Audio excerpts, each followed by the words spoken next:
Kaixo artistak, gaur joko jolasa ezagutuko dugu. Abstrakzioak egiteko aproposena, ikus dezagun praktikan. Bikoteka jolasten ari gara, bere txanda da, eta hori errepikatzen denean, elkarrekin jartzen. Ideia da, 5 talde uki arte. 5 talde egitean gero, nire txanda da. Baina adi egon behar du.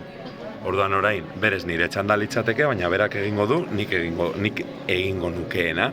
Zuek ikusteko. Ikusten, hori, hor utzi behar da, berriro. Eta azkenean gertatzen da, bakoitzak bere multzoa daukala, eta edo lodituz, edo argalduz doala. Osa, pentsatu oraindik hemen, nirean, hori imaginatu ni egiten ari naizela hemen, baina oraindik ez du dala jarri. Bere egiten ari da nigatik, baina behitu. Zer gertatzen da okertzen banaiz eta berea baldin bada? Bere karta guztiak nik hartu beharko ditu dela, eta orduan nire multzoa gero eta lodiagoa litzatekela. Hori adibidez, hemen jarri eta hor jarri beharrean, bere karta hori guztiak nire gana datoz. Eta poliki-poliki, bi multzo horiek badoaz osatzen. Kontutan hartu, 108 karta daudela, orduan bikoteka badaude, berak 54 eta nik beste 54 karta ditut.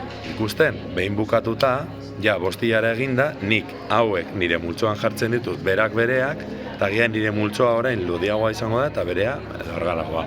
Nire ustez oso erabilgarria da. Joko Game web orrialdean ezaugarriak eta guzti ikusi alduzue, azalpen baten bat gehiago nirearekin ez baduzue nahiko izan, eta erosi ere egin dezakezue, behitu, hortxe. Beraz, super erreza.